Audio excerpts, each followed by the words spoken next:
पश्चिमी उत्तर प्रदेश की धरती ने तमाम राजनीतिक हस्तियां दी हैं। क्रांति धरा है मेरठ और इसके आसपास की जमीन। वहीं मैं जहां से बिजनौर की बात करूं तो एक दौर ऐसा रहा जब दलित राजनीति के तमाम बड़े चेहरे, चाहे रामविलास पासवान हो, बहन जी हो, मीरा कुमार हो, उन्होंने बिजनौर के राजनीतिक द्वंद में जो आजमाइश की और देश के और दुनिया के बड़े राजनीतिक फलक की हस्ती बने। मेरे साथ जो शख्सियत हैं, उन्होंने भी अपने राजनीतिक करियर की शुरुआत बिजनौर के नगीना से की। और शायद शुरू में लग रहा था लोगों को कि एक युवा लड़का बिना किसी बड़े दल के नाम के अपने एक नए दल के साथ क्या करेगा, लेकिन वो लड़का अब हमारे सामने सांसद बन के है। मैं स्वागत करता हूं नगीना के सांसद चंद्रशेखर का। चंद्रशेखर आजाद जी, आपका सफर एक सहारनपुर के गांव से शुरू हुआ और बहुत जल्द देश की सर्वोच्च जगह पे संसद तक पहुंचा। तो सबसे पहले ये कि जो चंद्रशेखर आजाद अब एक सांसद है, संघर्षशील है, युवा लड़ाका राजनेता है, इससे पहले जब आप पढ़ते थे या जो आपका ग्रामीण जीवन है उस पर थोड़ा सा शुरुआत से बताएंगे तो लगता है दर्शकों को मजा आएगा शुरू से। गांव एक ऐसी जगह है जहां से जो पाठशाला में भी नहीं सीखा जाता वो गांव में सीखा जाता है।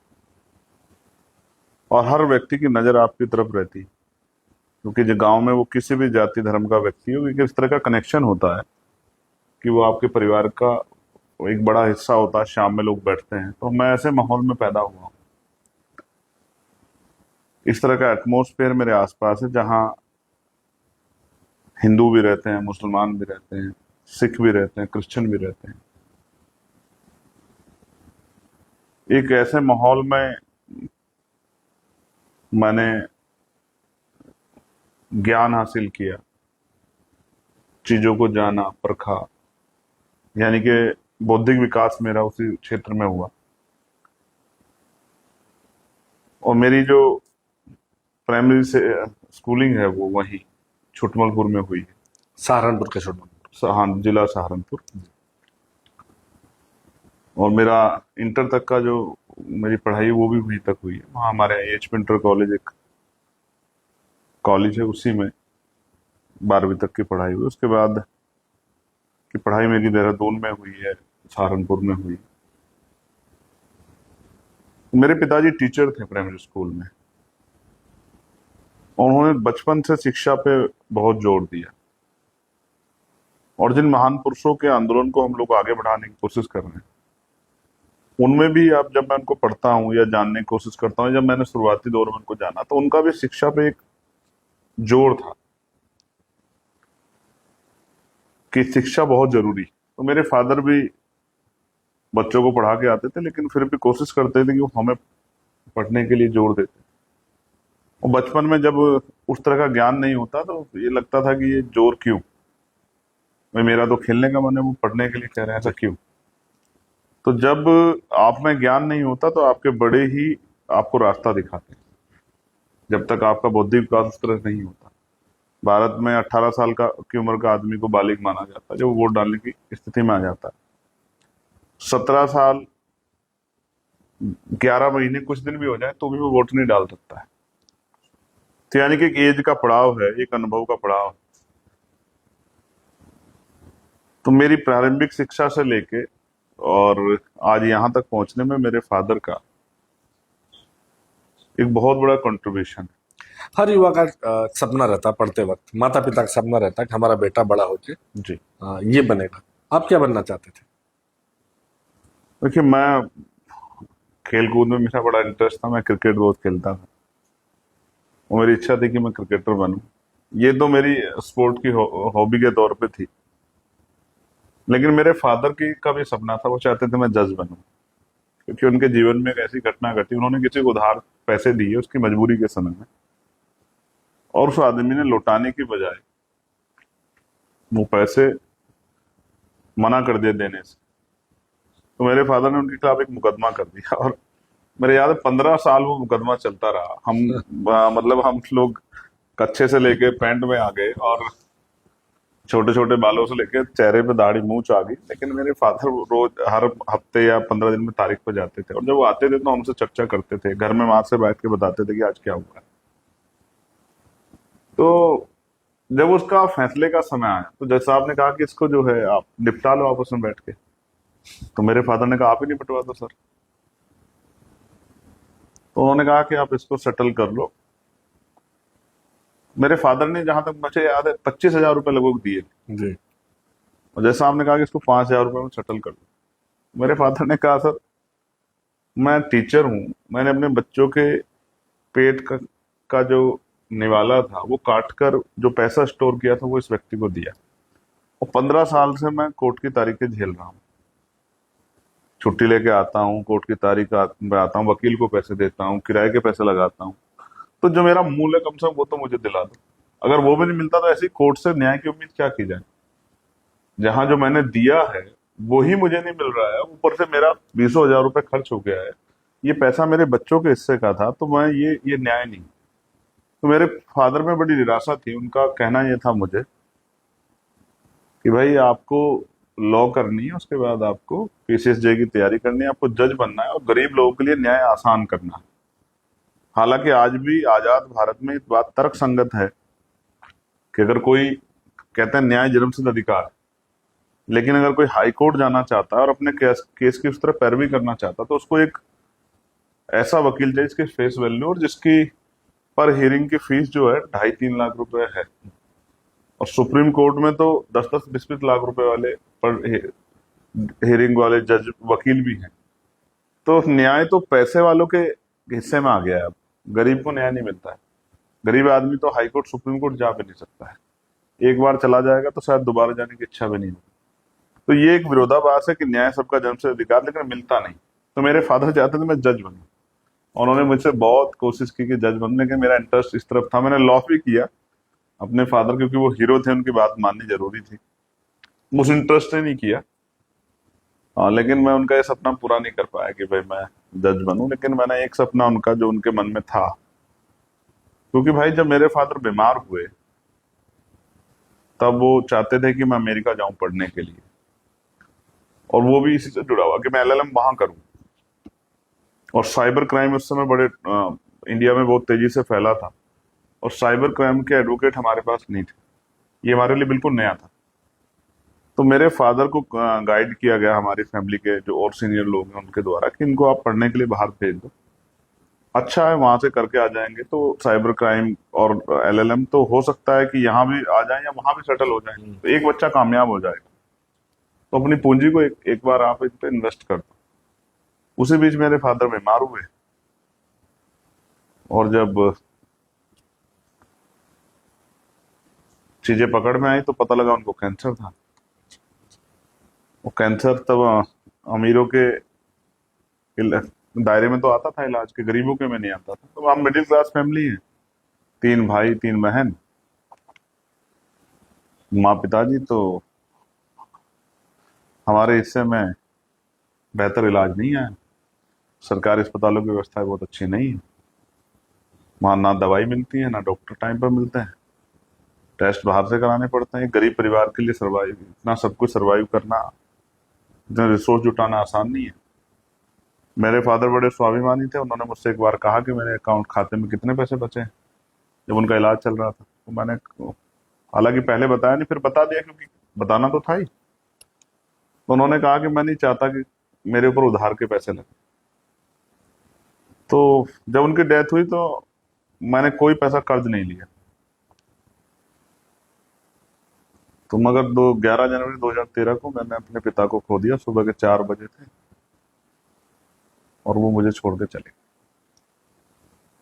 12 जनवरी को मैंने तय किया कि कोशिश करूंगा कि किसी और के पिता की, भाई की, बहन की, माँ की, बेटी की, पत्नी की जान इलाज की कमी, यानी कि पैसों के द्वारा, ये जो सिस्टम में खामियां उसके जरिए ना हो।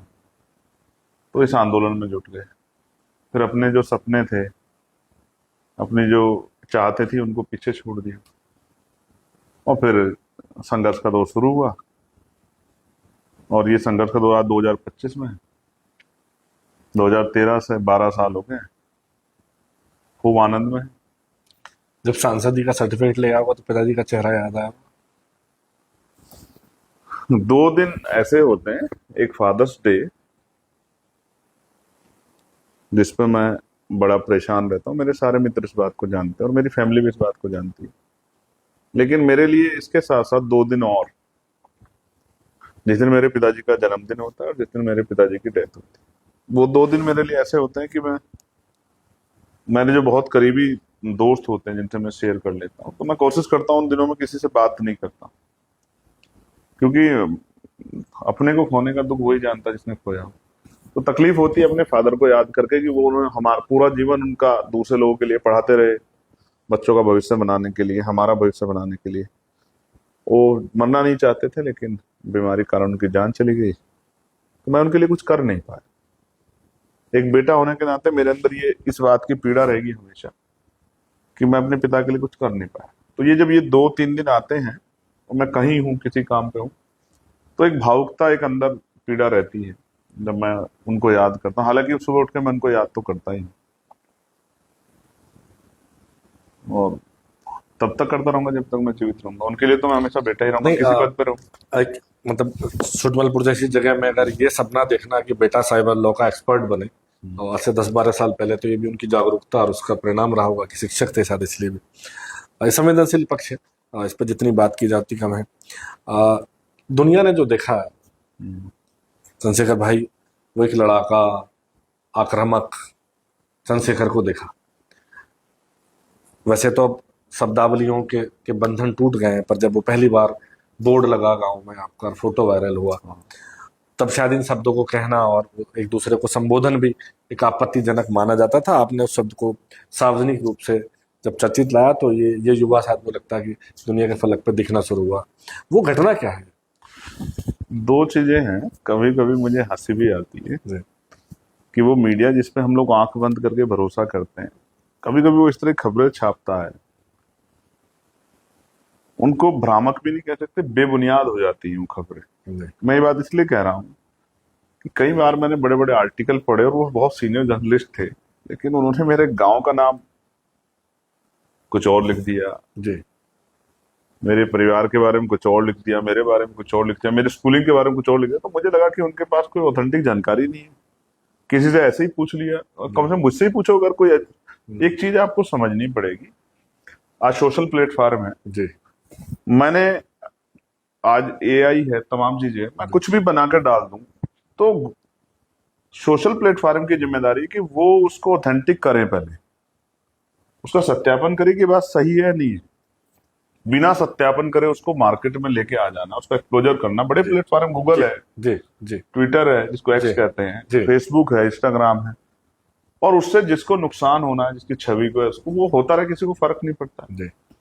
तो जैसा आपने कहा कि वो जो बोर्ड, वो मेरे गांव नहीं है, वो मुझसे 12 हाँ, किलोमीटर ये मैं दूर। क्लियर, जैसे देखिए, हाँ, आप सांसद हैं हमारे क्षेत्र के और हाँ। तमाम खबरें छपी हैं, लेकिन अगर आम आम लोगों से पूछेंगे तो वो जो नाम है, इसलिए मैं उसका नाम का कोट नहीं किया जानबूझ के, मैं जिससे कि कोट आप सच करूंगा, बता। मैं कोट करूंगा, मैं आपके इस परेशानी से निकालूंगा। आप बात कर रहे हैं वो जो बोर्ड लगा ग्राम गढ़कौली में, द ग्रेट चमार का। जी, मैं आपकी जानकारी के लिए बता दूं आपके दर्शकों को कि वो मेरा गांव नहीं, मेरा गांव छुटमलपुर है, जी। वो मुझसे 12 किलोमीटर दूर है। जब वो घटना हुई तो मुझे फोन आया, क्योंकि हमारा संगठन वहां उस एरिया बड़ा स्ट्रांग था कि आपको आना चाहिए। इस तरह का विवाद हुआ। तब कौन सा संगठन चलाते थे? आजाद भीम समाजवादी आर्मी, तो भारत भीम एकता आर्मी, मिशन, जी, जी, हमारा बहुत शानदार संगठन, बड़ा भीम आर्मी, नेटवर्क है, बड़ा नेटवर्क था भीम कोई गांव ऐसा नहीं है आज के समय में। आर्मी। जी, और मैं ये बात सिर्फ यूपी में बैठ के कह रहा हूँ, लेकिन ऑल ओवर इंडिया कोई मेजोरिटी में कोई गांव ऐसा नहीं कि भीम आर्मी की बात गांव तक ना गई। जी। क्योंकि जिस विचार को हम लोग चलाते हैं उस विचार के 2-4-10 लोग हर किस गांव में किस है। स्टेज पे, कब आपने भीम आर्मी की स्थापना की? हमें, हमारे साथियों, 2014 में, 13-14 से हमने इसको चलाया है। तब आप कॉलेज में थे? हाँ, नहीं, वो तो पूरी हो गई थी पढ़ाई अच्छा, तो। ठीक। लेकिन 2015 में ऑफिशियली हमने इसको वो किया है कि हम इसको इस नाम से आगे बढ़ाएंगे। उद्देश्य, मतलब वजह क्या रही होगी, क्या सोचा गया? वजह तो क्योंकि प्राइमरी भीम आर्मी एक पाठशाला, ऐसा संगठन है जिसने बहुत जल्दी पहुंच हाँ, बनाई, युवाओं की का बड़ा प्राइमरी पसंदीदा जो संगठन रहा, ऐसे एक्चुअली क्या, अनुसूचित जाति मेरे जनजाति फादर और टीचर थे जी। और वो प्राइमरी स्कूल से रिटायर हुए। तो मैं जब उनके स्कूल में गया, मैंने देखा कितना अच्छा व्यवस्था उन्होंने की। एक मतलब एक अनुशासन नजर आ रहा था, बच्चों का पढ़ाई के प्रति एक जो है उस इम्पोर्टेंस को वो बच्चे समझ रहे थे, वो आ रहा था। लेकिन बहुत सारी जगह पे ये नहीं था। जी, बहुत सारी जगह पे जो है पढ़ाई की, मैं गया स्कूलों में तो वहां बच्चे अपना 5वीं क्लास का बच्चा नाम लिखना नहीं जानता है, अपने पिता का नाम लिखना नहीं जानता है, वो इंग्लिश में नहीं लिख पा रहा है। तो मैं समझ रहा था ये बुनियादी कमजोर हो जाएगी तो इसमें बिल्डिंग कैसे अच्छी बनेगी। तो शिक्षा तो हथियार है, मैं हमारे बचपन से हमारे खून में भरा गया। शिक्षा हमारे लिए तरक्की का सबसे बड़ा रास्ता है, और वो शिक्षा ही कमजोर होगी तो भीम आर्मी में जो शुरुआत है वो प्राइमरी पाठशाला जो है खोली गई बड़े पैमाने पे, कि जो बच्चे जो हैं, जो बाबा साहब अम्बेडकर ने कहा पे बैक टू सोसाइटी, कि जिस समाज से निकल के आए और समाज कुछ दो, तो उन बच्चों को पढ़ाया जाए जो प्राइमरी स्कूल में पढ़ रहे हैं, और प्राइमरी स्कूल में गरीबों के बच्चे पढ़ रहे हैं मोस्टली, उनको पढ़ाया जाए और उनकी बुनियाद मजबूत की जाए, जिससे कि वो आगे, क्योंकि कंपटीशन बढ़ रहा है, तो वो इंग्लिश मीडियम के बच्चों का मुकाबला कर सके। तो 2015 में इसको एस्टेब्लिश कर दिया, कि 2015 से इसको आगे बढ़ाया नाम के साथ। 16 में वो घटना घटी, मई की, शायद आई थिंक मई का समय था, और बड़ा उसको चर्चित हुई वो, मुझे पुलिस ने अरेस्ट किया, मारपीट भी हुई, बहुत सब कुछ हुआ पूरे वेस्ट यूपी में उसको। फिर एक बड़ी पंचायत हुई, फिर वो मतलब मीडिया के भाइयों ने उसको उस तरह से जो है, जो उनका जिसका जो जो सुटेबल जिसको लगा, उसने उस तरह से उसमें रिएक्शन दिया। बोर्ड पे आ रहे थे हम, बोर्ड की बात। बोर्ड पे, तो वो बोर्ड गांव के लोगों ने लगाया। अच्छा, उनकी इच्छा थी कि भाई हम अपने गांव में, क्योंकि बाकी सब जातियों के लोगों ने भी लगा रखे हैं। और मैं आपके चैनल के माध्यम से एक जानकारी और देना चाहता हूँ दर्शकों को, कि इस देश में जो, जब दुनिया में सेकेंड वर्ल्ड वॉर हुआ, तो यहाँ जाति के आधार पर रेजिमेंट बनी है। जी जी उसमें चमार रेजिमेंट बनी है जी। ये हिस्टोरिकली लोग नहीं जानते हैं। रेजिमेंट बनी है, और रेजिमेंट के ने जो सेकेंड वर्ल्ड वॉर था उसमें बहुत बड़ा शौर्य का प्रदर्शन किया है। उनको बैटल ऑफ ऑनर मिला है उनको। उनकी आज भी उनको दफनाया गया जहां है, वो है स्थान उनके बहुत सारे, उनके वो हम उन लोगों से मिले जो सेना के जवान थे। और आपको जान के हम, मतलब राष्ट्र प्रेम के बारे में ये बात मेरी बहुत ऑथेंटिक है, लोगों को इसको समझना चाहिए कि किसान कमेरे वर्ग में राष्ट्र प्रेम कितना मजबूत होता है, सिर्फ नारा नहीं लगाता वो। उन्होंने ये रेजिमेंट खत्म क्यों हुई, क्योंकि अभी जाति रेजिमेंट है, राजपूत रेजिमेंट है, गोरखा रेजिमेंट है, जाट रेजिमेंट है, और भी बहुत सारे रेजिमेंट है। ये खत्म क्यों हुई? सिख रेजिमेंट है, सिख लाइफ एंड, क्योंकि अंग्रेजों ने कहा उनसे कि अब आप आजाद हिंद फौज के खिलाफ लड़ो। और उसके जो लीडर्स थे उस रेजिमेंट के, उन्होंने कहा कि आजाद हिंद फौज देश की आजादी की लड़ाई लड़ रही है सुभाष चंद्र बोस जी के नेतृत्व में, तो हम अपने जो हमारी आजादी की लड़ाई लड़ रहे हैं उनके खिलाफ नहीं लड़ेंगे। देखो कितनी शानदार बात आपको बता। उन्होंने कहा आपकी नौकरी खत्म कर देंगे, आपके रेजिमेंट खत्म कर देंगे, आपके मेडल छीन लेंगे। उन्होंने कहा सब छीन लो, लेकिन जो देश के लिए लड़ रहा है उसके खिलाफ नहीं लड़ेंगे। और क्योंकि वो सब जवान थे, रेजिमेंट खत्म हुई, तो कहाँ गए? उन्होंने आजाद हिंद फौज ज्वाइन की और देश की आजादी की लड़ाई में बहुत बड़ा योगदान दिया, बलिदान दिए। तो इसलिए वो बोर्ड जो है, कोई कुछ भी कहता रहे, पश्चिम में यहाँ मेरठ से आगे आगे जो मैं जिस समाज में पैदा हुआ, जाटो समाज, शेड्यूल कास्ट का, उसको इसी नाम के सर्टिफिकेट बनते हैं। जब ये विवादित हुआ तो मैंने वो सर्टिफिकेट भी दिखाया कि बहुत सर्टिफिकेट डीएम बना के दे रहा है मुझे, उस पर लिखा हुआ है, तो कहीं को इस बात को लेकर विवादित हो रहे जी। ठीक है, तो जब आप सर्टिफिकेट दे रहे हो, बकायदा लिख के दे रहे हो साइन करके, तो फिर आप ऑब्जेक्शन किस चीज कर रहे हो? और लोग लिखने में अगर कंफर्टेबल है तो फिर किसी को क्या ऑब्जेक्शन? नहीं, उसके साथ भी लोगों को समझना पड़ेगा। ये अपमानित कब हो जाता है? हाँ, मैं वही जानता जब इसके साथ आप उस तरह के शब्द यूज करते हो, जैसे मैं आपका नाम लूं और उसके साथ उस तरह के शब्द यूज करता हूं, ओ बे तू, या कोई गाली जाति सूचक उस तरह के शब्द यूज करता हूं, तब वो अपमान की संज्ञा में आ जाता है, तब वो क्राइम की संज्ञा में आ जाता है। देखिए आजकल क्या है, मैंने कई अभी ऐसे विषय सुने, बिहार के एक नेताजी ने, या उस तरह से, क्योंकि लोगों को पता नहीं है कॉन्स्टिट्यूशन के जो मूल्य हैं वो लोगों तक पहुंचे नहीं है। देश कॉन्स्टिट्यूशन चल रहा है, मीडिया हाउसेस कॉन्स्टिट्यूशन चल रहे हैं, सारे ब्यूरोक्रेसी, जुडिशरी सब कॉन्स्टिट्यूशन चल रहे हैं, नेता भी कॉन्स्टिट्यूशन चल रहे हैं, सब यही बोलते हैं, लेकिन पढ़ाता कौन है? आप बताओ कौन सी क्लास में पढ़ाया जाता है? कितने लोग जानते हैं अपने जो है संवैधानिक मूल्य, संवैधानिक कर्तव्य, संवैधानिक अधिकार, कितने लोग जानते हैं? लेकिन कहीं ना कहीं देखिए, आपने जो कहा, जब नहीं जानते तो वो नहीं भी चाहते कि भाई हम किसी को अपमानित करें, लेकिन उनके मुंह से निकल जाता है अक्सर। बोलचाल की भाषा पुरानी ऐसी है जी। उसमें क्या होता है कि वो पूरे समाज के ऊपर एक टिप्पणी हो जाती है, उनको बुरा लगता है, फिर वो कार्रवाई की वो करते हैं। तो अगर ये बातें बचपन में ही स्कूलिंग में पढ़ा दी जाए कि भाई क्या नहीं बोलना है, क्या बोलना है, तो ये तो जरूरी है, लेकिन क्या नहीं बोलना है। जैसे मैं इसके उदाहरण के तौर पर बता, हमारे यहाँ जाति है और दुनिया में वर्ग उस तरह वो है, काला और गोरा, जी जी, वर्ण वर्ण को लेकर, रंग को लेकर, रंग भेद है। रंग भेद। तो वहां स्कूल में समझाया जाता है कि अगर कोई काला है तो उसको इस तरह से नहीं वो बोलना है कि उसको वो फील हो कि उसके कलर की वजह से उसको अपमानित लगे। अपमानित किया जा रहा है। तो हमारे यहाँ नहीं समझाया जाता ना, हमारे यहाँ तो घर से समझा के जाते तुझे किस क्लास में बैठना है, तेरा दोस्त कौन होगा, तेरा रिश्तेदार कौन जातियों का है, तेरी शादी कहाँ होगी। तो हमने तो बांध दिया ना एक बाउंडेशन, हमने तो समाज ही नहीं बनने दिया ना। जी जब समाज बनेगा बेड़ियां टूटेंगी, इसलिए बाबा साहब अम्बेडकर ने एलिनेशन ऑफ कास्ट लिखी बुक, और उसमें जातियों को तोड़ने का सबसे अच्छा फॉर्मूला ये दिया कि अंतर जातीय विवाह होने चाहिए, जी अंतर जातीय संबंध बनने चाहिए। तो उससे क्या होगा कि जब एक दूसरे के रिलेशन में हम लोग आ जाएंगे तो फिर एक दूसरे के सम्मान को करना और एक दूसरे के सम्मान का ध्यान रखना हमारे लिए बहुत महत्वपूर्ण हो जाए। तो सॉरी, तो बोर्ड आपने नहीं लगवाया था? बोर्ड उसी गांव के लोगों ने लगाया। करेंगे बात। ठीक, देखिए अभी आप कह रहे थे कि वो बोर्ड जो है अलग अलग मतलब तरीकों से प्रचारित हुआ, लेकिन ये भी तो सच है कि चंद्रशेखर आजाद या बाद में एक नाम जुड़ा आपका चंद्रशेखर रावण।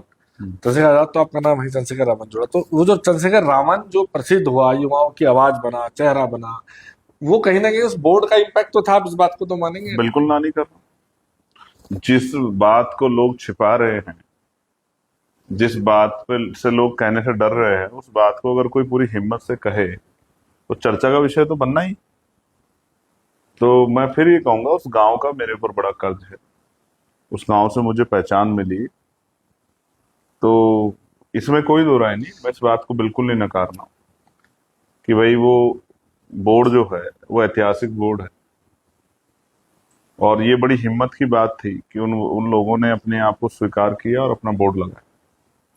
तो चंद्रशेखर आजाद चंद्रशेखर रावण कैसे हो गए? ये आप मीडिया के भाइयों की देन है। नहीं, लेकिन ये तो सालों तक चला, इस पे आपत्ति तो आप जाके हुई जब आप सांसद बन गए, तब जाके नहीं नहीं नहीं, नहीं। इसमें आपत्ति जब मैं जेल से बाहर आया, जी जब मैं जेल में रहा तो खूब मीडिया ने यही वर्ड चलाया चलाया चलाया। जब मैं जेल से बाहर आया तो दूसरे दिन मैंने इस बात को वो किया कि कोई अब इस नाम को मेरे, क्योंकि ये मेरा ऑफिशियल नहीं है, तो उसको यूज नहीं करेगा। और मैंने ये भी कहा कि अगर कोई इस तरह का नाम यूज करेगा तो मैं उसके खिलाफ फिर FIR कराऊंगा, मैं मानूंगा कि मेरा डेफर्मेशन किया जा रहा है। जी। तो फिर मीडिया ने उसको कम किया, लेकिन अभी भी कई बार देखता हूँ बड़े बड़े जो अखबार है वो लिख देते हैं। ये आया कहाँ से आपको नहीं मालूम? उनका उस समय की जो मीडिया के जिन लोगों ने मेरे उस घटनाक्रम को दिखाया, तो उन्होंने मुझे इस तरह से प्रचारित किया कि मेरा जो किरदार है और मेरा जो काम है वो रावण के किरदार जैसा है। मेरी मूछे और जिस तरह से मैं अपने लोगों को प्रोटेक्शन कर रहा था, जिस तरह से मैं लड़ाई लड़ रहा था अपने लोगों की, उस हिंसा को उन्होंने उस किरदार के आधार पे, क्योंकि इस देश में क्या है, रावण भले ही किरदार के आधार पे महाकाव्य में भले ही बहुत ज्ञानी रहे हों, भले ही और बहुत सारी चीजें उनके उपलब्धियां हों, लेकिन वो अब उनको उनके किरदार को आज भी जो है, अभी दशहरा आएगा तो उनको जलाया जाएगा, तीर मारे जाएंगे उनको। तो ये तो वो उनकी नजर में अपने लोगों की लड़ाई लड़ने वाला चंद्रशेखर उस किरदार की तरह था जिसको गवर्नमेंट कह रही थी कि हमें इसको जेल में पकड़ना नहीं है, हमें इसको पकड़ना नहीं, हमें इसको इनकाउंटर करना है, हमें इसको मारना है। तभी के एक बड़े अधिकारी का बयान था कि हम उनको सरेंडर नहीं करने देंगे, हम उनको इनकाउंटर करेंगे। मैं बिल्कुल इसी सवाल पे आना चाहता था चंद्रशेखर भाई।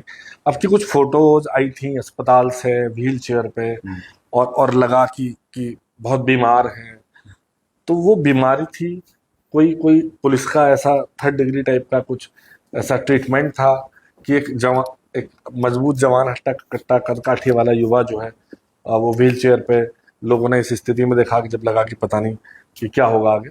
हाँ, ये मेरे जेल के रहने के दौरान की बात है जी। मुझे दिक्कत हुई, बीमारी हुई,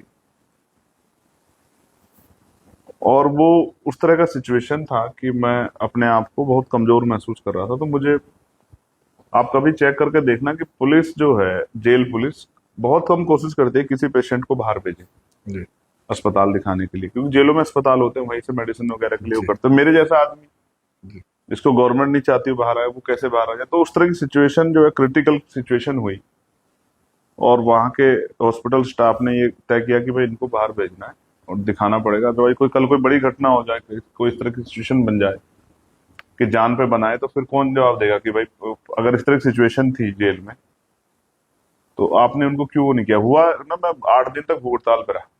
जी जब 2 अप्रैल 2018 घटना हुई, मैं जेल में था, और जिस तरह निर्दोष लोगों को जेल भेजा गया, मेरठ में भी, जी मुजफ्फरनगर में भी, और लाठियां चार्ज हुई और कई लोग 17 नौजवानों की जान चली गई, तो मुझे ये बात बहुत पीड़ा दी कि मैं उनकी लड़ाई नहीं लड़ पा रहा हूं। तो मैंने जेल में भूख हड़ताल कर दिया, 8 दिन भूख हड़ताल पर रहा, तो उससे जो है मुझे बहुत दिक्कत हुई, और जिस तरह से बॉडी में उस तरह की समस्या पैदा हुई, तो फिर वो मजबूरी में अस्पताल में लाया गया। लेकिन कुछ दिनों बाद फिर रिकवर किया, फिर चला गया। मैं मेरठ भी आया था जब मुझे पेट में बड़ी दिक्कत हुई, खाना नहीं खा पा रहा था, 10-15 दिन हो गए, उस तरह सिचुएशन बन गई, तो 8 दिन में यहाँ भी रहा मेरठ में। मेरठ के जो सिविल हॉस्पिटल जी है, मेडिकल कॉलेज, उसमें भी मैं 8 दिन रहा। हाँ, मगर जेल में कहा जाता है कि जब तक आप पे अपराध साबित नहीं होता जी तब तक आप आरोपी होते हैं। लेकिन जिस तरह का व्यवहार जेल में होता है और जिस तरह से आपके मानसिक जो है प्रताड़ना से गुजरना पड़ता है। अब बार बार कुछ पुलिस अधिकारी, परसों भी आपने बयान में बोला था मेरठ में जब आए थे कि बड़े पुलिस के बड़े अधिकारी हैं जो जो आपके खिलाफ काम कर रहे हैं। पहले भी आपने बोला कि इनकाउंटर करना चाहते थे। क्या रंजिश उन पुलिस के अधिकारी की आपसे, क्या रंजिश? देखो, पहली बात तो ये मैंने नहीं बोला कि इनकाउंटर करना चाहते थे, ये उन्होंने ही बोला, ये अच्छा। उन्हीं का स्टेटमेंट है। जी जब हमारे लीगल टीम ने कहा कि हम उनको सरेंडर कराएंगे, तो उन्होंने कहा हम उनको सरेंडर नहीं करने देंगे। जी ये तो अगर 21 तारीख को दिल्ली में एक बहुत बड़ा जमावड़ा नहीं लगता, मेरे लोग नहीं आते मुझसे प्यार करने वाले, इस लड़ाई को से प्रेम को पसंद करने वाले, तो वो जो मैं कह रहा हूँ, जो मैं शब्दों में कह रहा हूँ, वो होता, वो 100% होता, हो रहा है। आई सरकार में हो ही रहा है। जिसको सरकार पसंद नहीं करती उसको गोली मार देती है, पकड़ती कहीं से और दिखाती कहीं से। तो ये पसंद नापसंद का मसला था। हाँ, एक बात। दूसरी बात, अभी के लिए आपने कहा कि अधिकारियों, देखो पहली बात आप ये समझो कि पुलिस का जो स्ट्रक्चर है उसको आप समझो। पुलिस राज्य का विषय है, और पुलिस राज्य सरकार के अधीन होने के कारण जो राज्य सरकार चाहती है वो पुलिस करती है। कई बार पुलिस के द्वारा ये देखा गया है कि जब तक बहुत बड़ा विवाद ना हो जाए, मैं आपको 2 उदाहरण देता हूं। यहां मेरठ में अभी एक घटना घटी, दादरी में गुर्जर समाज के लोग पंचायत करना चाहते थे, पंचायत की परमिशन नहीं मिली और लाठीचार्ज हुआ और 22 लोगों को जेल भेज दिया गया। लेकिन फतेहपुर में एक मकबरे को 3 दिन पहले भारतीय जनता पार्टी के नेता कहते हैं, बड़े बड़े पदाधिकारी उनके, कि हम उसको जाके तोड़ेंगे। अब किसी ऐतिहासिक स्थल की सुरक्षा की जिम्मेदारी एडमिनिस्ट्रेशन की है, पुलिस की है। पुलिस वहां मौजूद रहती है, वो आते हैं और आके उसको तोड़ते हैं, पुलिस किसी को कुछ नहीं कहती। वहां लाठीचार्ज नहीं हुआ, यहाँ लाठीचार्ज हुआ। यहाँ लाठीचार्ज करके जो है उनको जेल पुलिस से भेजा गया। पथराव भी तो हुआ कहाँ? यहाँ अब मैं फिर आपसे कह रहा हूँ, जांच करा लो ना। जी अगर वो जिन लोगों को जेल भेजा वो वही लोग थे पथराव करने वाले, तो जांच करा दो। जांच से कौन पीछे हट रहा है? तो मैं फिर आपसे कह रहा हूं, रिएक्शन, एक्शन का रिएक्शन होता है। पुलिस ने लाठीचार्ज किया, उसके अगेंस्ट में पथराव हुआ। आप ये कहना चाहते हैं कि गुर्जर समाज के लोग हिंसक हैं? नहीं, मैंने क्या पुलिस का दावा कि उनका नहीं, पुलिस ये कहना चाहती है क्या गुर्जर समाज के लोग क्रिमिनल्स हैं जो पथराव करते फिरेंगे किसी पे? आप समझो कि सिचुएशन क्यों हुई ऐसी। अगर पुलिस ने पहले ही वो काम कर दिया होता जिसकी डिमांड वो कर रहे थे, तो फिर ये सिचुएशन कैसे बनती? इसलिए मैं आपको कह रहा हूं कि भाई, पुलिस ना चाहते हुए भी, मेरी लड़ाई पुलिस से नहीं है। पुलिस के लिए जितना मैंने आवाज उठाई है पार्लियामेंट में, होम कमेटी में, पुलिस रिफॉर्म के लिए, उतनी किसने भी नहीं उठाई। लेकिन एक आरोप ये भी तो है कि चंद्रशेखर मामला सुलटाने नहीं, भड़काने जाते। तो एक मामला बता दो जो मैंने भड़काया।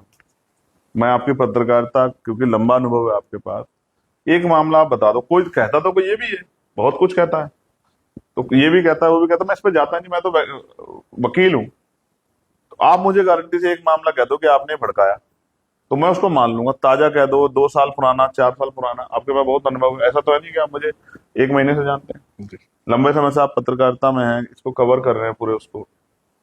आप मुझे एक मामला बता दो कि साहब आपने वो मामला भड़का दिया, तो मैं मान जाऊंगा।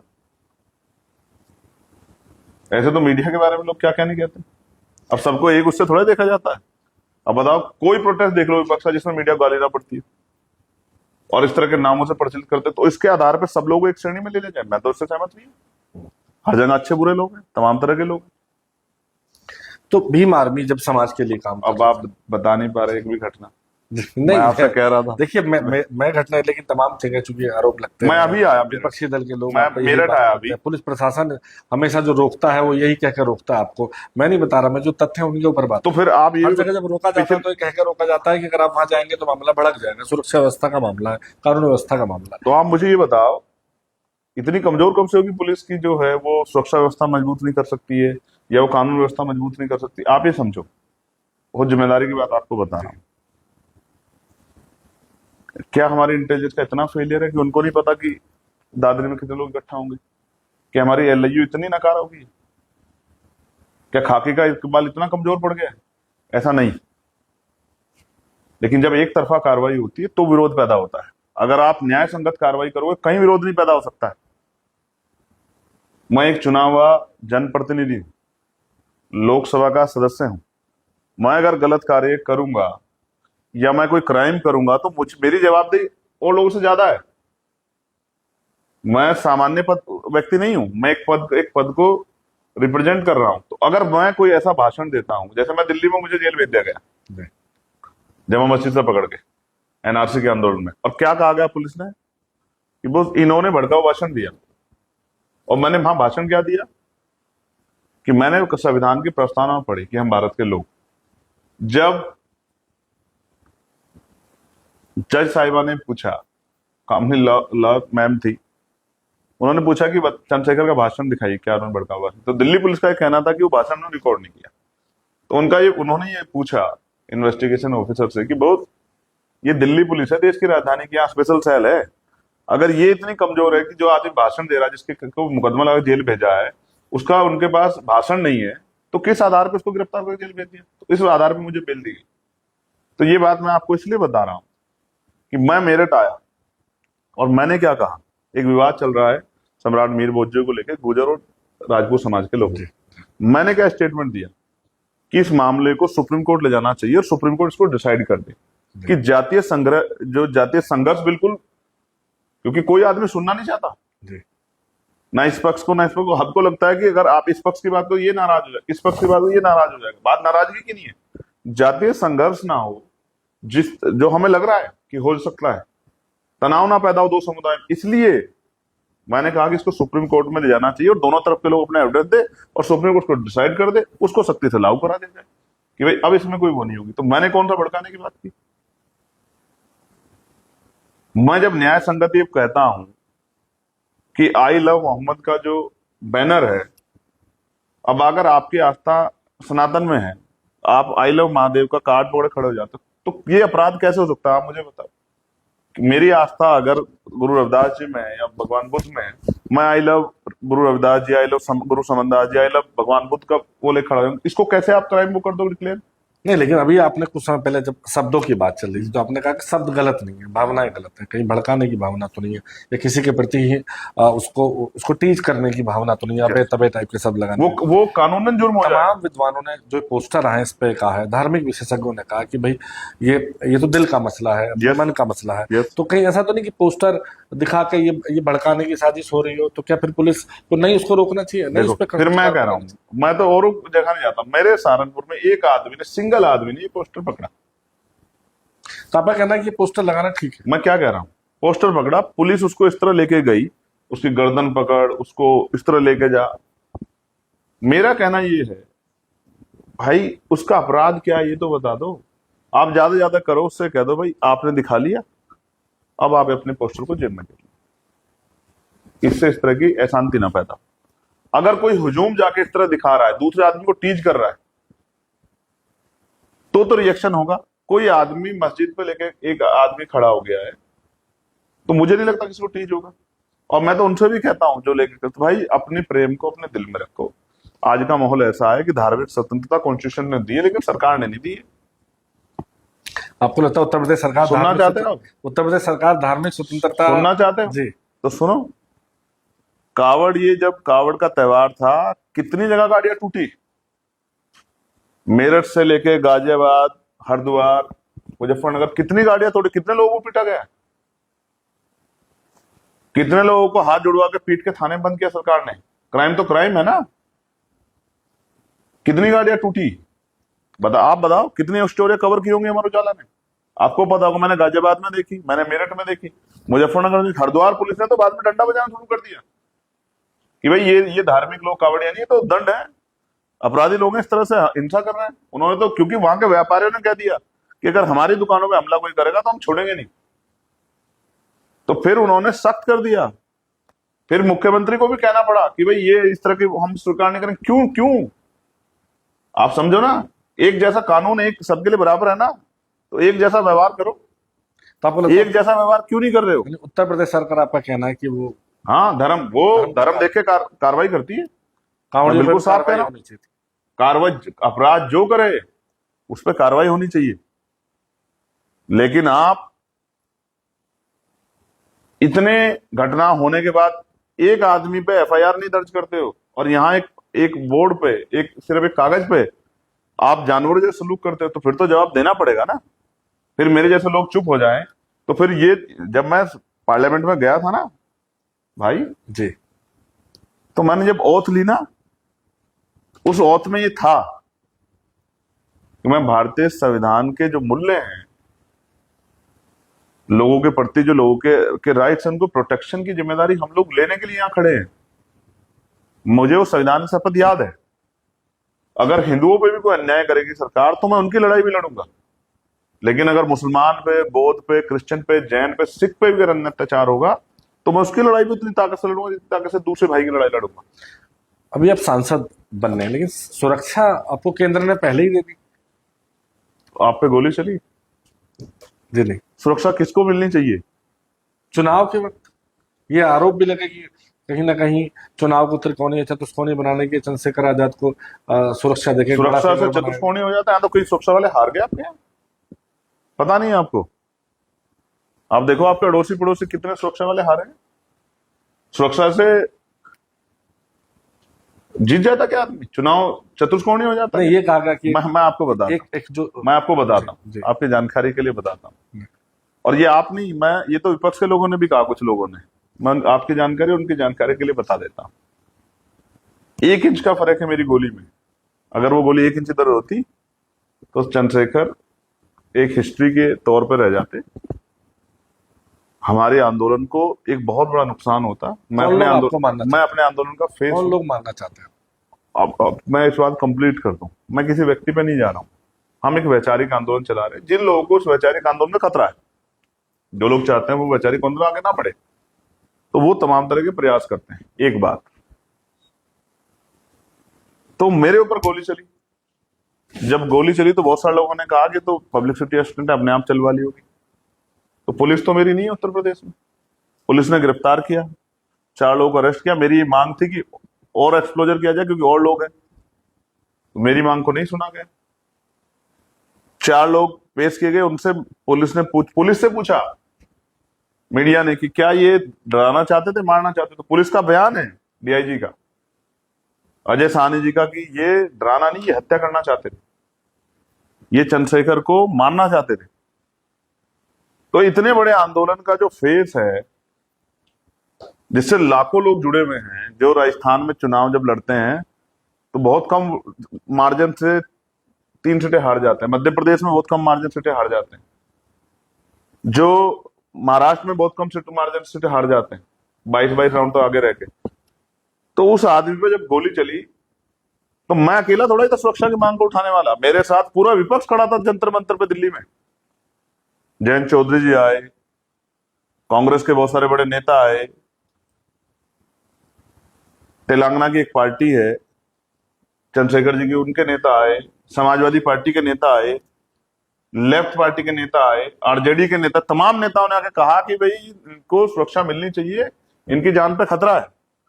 और जब मुझे सुरक्षा मिली, और क्यों मिली इसका जवाब इंटेलिजेंस को से पूछो ना आप, कि ऐसी क्या सिचुएशन थी कि जिन लोगों ने मेरे ऊपर गोली चलाई थी उनको 1 साल के अंदर ही बेल कैसे मिल गई? मीडिया कवर नहीं करती ना। 1 साल के अंदर उनको बेल, मेरा चुनाव चल रहा था, उनको बेल मिल गई।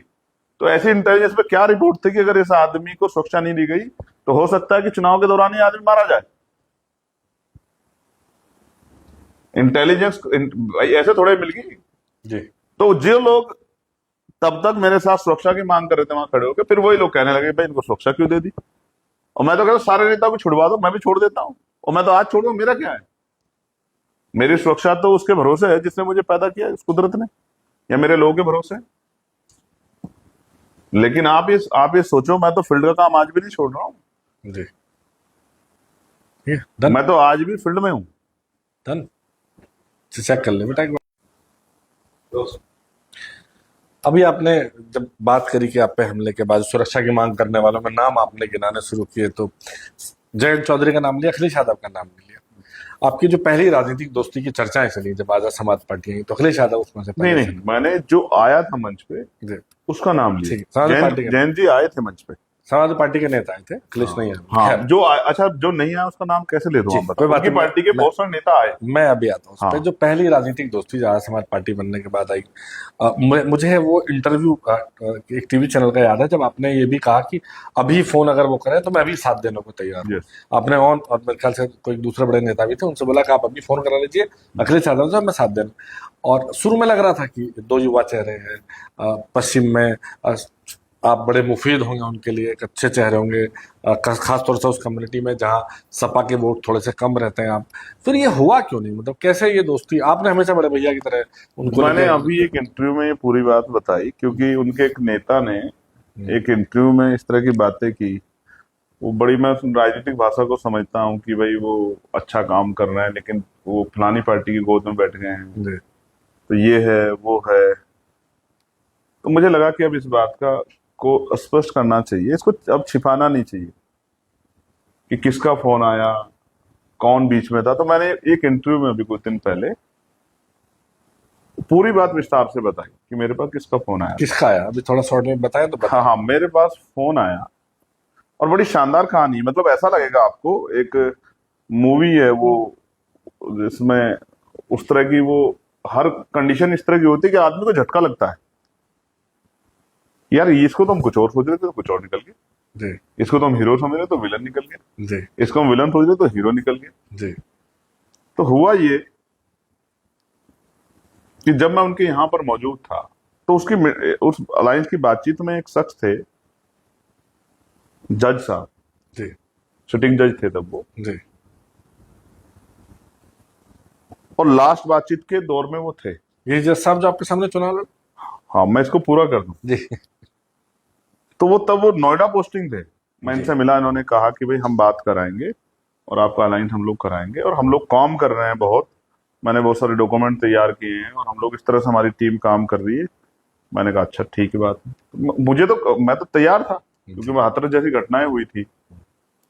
और मैं यहाँ आपके चैनल पे एक बात और बता दूं कि कल ही हाथरस के परिवार का मेरे पास मैसेज आया है। जी तो जो नौकरी और जो घर का वादा किया था सरकार ने वो पूरा नहीं किया। 8 साल की सरकार हुई है उत्तर प्रदेश में और वो परिवार कैद में है। ये बात इसलिए बता रहा हूँ कि जब हाथरस का जिक्र आ गया, जी उनकी लड़ाई दोबारा लड़नी पड़ेगी, आपके चैनल पे बैठ के कह रहा हूँ। जी तो मेरे तो मन में इच्छा थी कि भाई हाँ, ये अलायंस हो और हम लोग बीजेपी को हरा दें उत्तर प्रदेश में। जी तो जब मैं उनके यहाँ चला गया, जब मैं गया तो दूसरे चैनल से गया, एक और व्यक्ति बीच में थे जी जो हमारी पार्टी के राष्ट्रीय महासचिव रविंद्र कुमार भाटी जी, उनके जरिए जो आए थे। जी तो जब मैं वहां चला गया तो कम सीटों पे जब बात हुई, और मैं उस पर भी एक बार को हमारी पार्टी लोग चर्चा हो रही थी, लेकिन ये हो रहा था एक बार स्पष्ट हो जाए कि भाई जो भी उसकी संख्या है वो स्पष्ट हो जाए, क्योंकि अब चुनाव का आखिरी दौर है, तो अब चुनाव बिल्कुल पीक पे है, सामने रखा है, तो अब कोई ज्यादा वो नहीं किया जाए। दर्शकों को बता दूं कि हम बात कर रहे हैं 2022 के विधानसभा चुनाव, लोकसभा चुनाव की, 2022 के विधानसभा चुनाव। तो जैसे मैं बाहर आया और स्वामी प्रसाद मौर्य जी ने एंट्री की, तो वो जज साहब मेरे पास आए, उनके साथ एक और व्यक्ति थे। उन्होंने हमसे पूछा क्या रहा, हमने कहा कि ऐसे ऐसे, और हमने उनसे बातचीत कर ली और ये हुआ है। तो उन्होंने कहा नहीं नहीं रुक जाओ, जितनी सीटों पे हमारी बात रखी उसी पे वो करना है, और आपने गलती की, आप पहले आगे, हम आपको हमारे साथ ही आना था, हमने समय ले रखा है ये सब चीजें। तो मैंने कहा यार हम तो बातचीत करके आगे, नहीं नहीं, तो क्या नहीं, ऐसा नहीं हमारा, आप ऐसा मत करो, हम बात कर रहे हैं अभी, आप रुक जाओ। तो मैंने कहा ठीक है भाई, तो रिश्ते खराब ना हो। तो उन्होंने फोन किया, और जिनको फोन किया वो विदेश में थे, तो दिन रात का कुछ चक्कर था। तो वो जो शख्स उधर थे जिनको फोन किया, उन्होंने फोन किया अखिलेश जी को। अखिलेश जी ने फोन रिसीव नहीं किया। फिर उन्होंने मुझसे बात की कि अच्छा रुको थोड़ी देर, अभी बात करना है। तो मैं वहां रुक गया। इतने में वो उदयवीर सिंह आए और मुझसे कहा उन्होंने कि भाई आप जब बाहर जाएंगे तो ये कहना, वो आपसे पूछेंगे कितनी सीटों पे अलायंस होता है, आप कहना हम सारी सीटों पे लड़ रहे हैं। मैंने कहा ठीक है। तो वो जो शख्स वहां दो खड़े थे, उन्होंने उदयवीर सिंह से कहा कि ये उनका फोन है, एक बार आप बात करवा दो अध्यक्ष जी से, अखिलेश जी से कराने के लिए। तो उदयवीर सिंह ने एकदम बहुत गुस्से में के स्वभाव में कह दिया कि भाई ये बड़े नेताओं की बात है, मुझे इसमें बीच में लो, उनसे कहो सीधे बात कर लेंगे, अखिलेश जी से मैंने बीच में आना हूं। ये बात कह के उदयवीर सिंह चले गए।